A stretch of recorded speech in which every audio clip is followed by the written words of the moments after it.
The Battle of Tamames, October 18th, 1809. Marshal Ney has gone on vacation, leaving orders that his corps was not to do anything until he got back. However, sensing an opportunity, General Marchand attacks the Spanish at Tamames. Will he win his marshal's baton? Find out today on The Die is Cocked.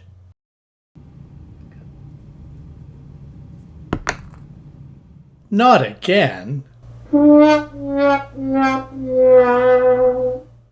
Hello, I'm Bruce. Welcome to the basement. Today's game will be the Battle of Tamames, played using Paul's homegrown fast-play Napoleonics rules. In 1808, Napoleon overthrew the government of Spain and placed his brother Joseph on the throne. Okay, I'm here. Did I miss anything? No, Mrs. The Die is Cocked. For once, you're actually on time. You haven't missed a thing. Oh, darn. However, the people of Spain did not want Joseph as their king, and they rose in revolt. Napoleon was forced to take an army into Spain, where he and his marshals defeated the Spanish army in battle after battle. That's why the Spanish turned to guerrilla warfare. See? I did pay attention during our trip to Spain. Yes, very good. No matter how often they lost, however, the Spanish would not give up. After a year of fighting, the exhausted Marshal Ney decided to go back to France for a vacation. Did he go to Euro Disney and see the Eiffel Tower? Yes, he went to Euro Disney and saw the Eiffel Tower. Anyway, while he was gone, he left General Marchand in command of 6th Corps. You mean Marshal? Like Brad Marshall, who helped the Florida Panthers win the Stanley Cup in 2025? That's a sports reference for all you wargamers. Yes, Brad Marshall commanded a French corps in Spain in 1809 and then won the Stanley Cup in 2025. I didn't mean he was Brad Marshall. I meant like Brad Marshall. Maybe it was his great-grandfather or something. Yes, French General Jean Marchand was the great-great-grandfather of Brad Marshall. Anyway, Ney told Marchand, "Look, I'll be right back. Don't do anything while I'm gone. Got it?" But when General Marchand learned that there was a Spanish army commanded by the Duc del Parque nearby at Tamames, he decided to attack. And that's where today's game begins. We will be using Paul I's homegrown fast-play Napoleonics rules. He will be the umpire.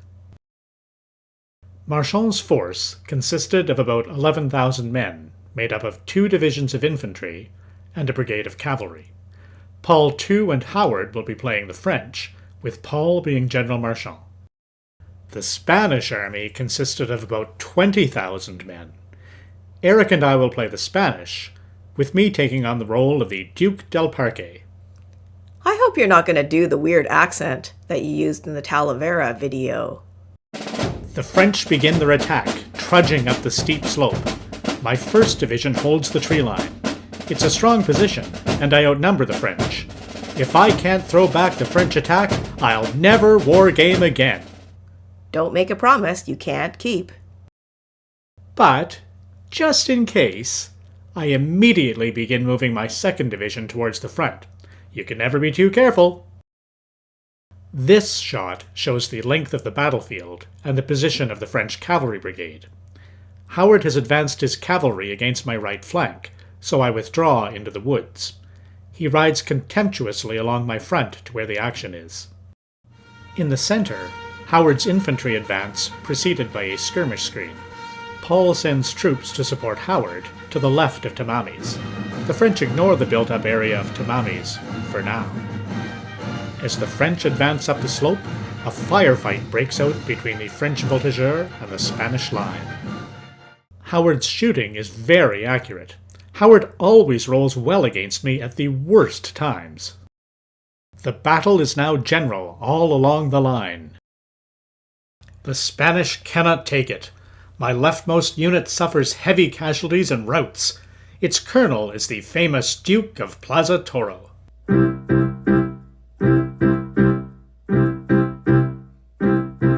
In enterprise of martial kind, when there was any fighting, he led his regiment from behind. He found it less exciting, But when away his regiment ran, his place was at the fore. Oh, that celebrated, cultivated, underrated nobleman, the Duke of Plaza Toro.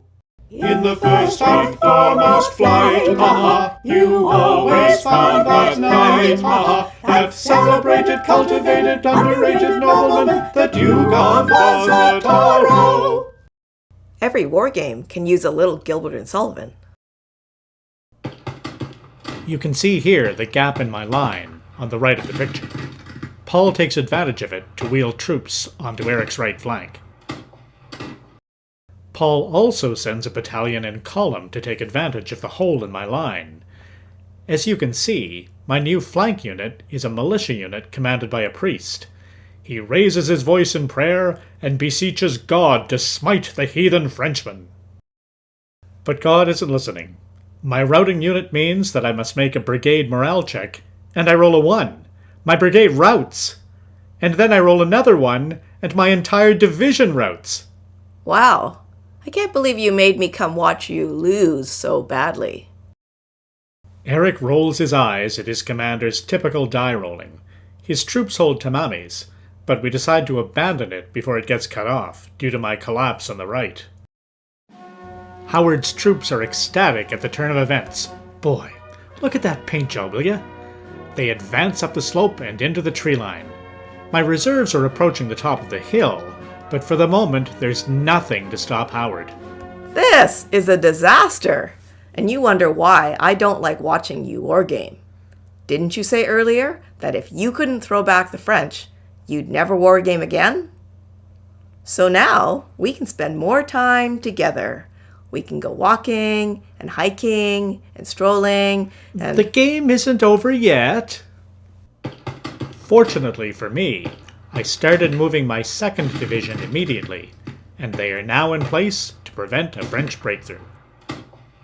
I get my new line in place just in the nick of time. Is your 2nd Division using the same dice as your 1st Division did? Yes. Then we might as well roll the credits now and go for a walk. As Eric withdraws from Tamames, he is charged by Howard's dragoons. Paul takes Tamames and pushes through the streets in pursuit of Eric. Eric is hard-pressed as he retreats. Howard comes up the slope at my new line. We Spanish are hard-pressed everywhere. Crushed like the grapes to make a fine Rioja. I think I need a drink while I watch more of this battle. Hoping to stop the French, I charge downhill. However, it turns out that charging over rough ground was a bad idea, and some of my troops are disordered as I go in. The 2nd Battalion of the Toledo Regiment has more luck, and it defeats 2 French columns. My rolling is typical for the Zamora and Ray regiments, which are thrown back or destroyed. However, the Toledo Battalion destroys those 2 French battalions. A toast!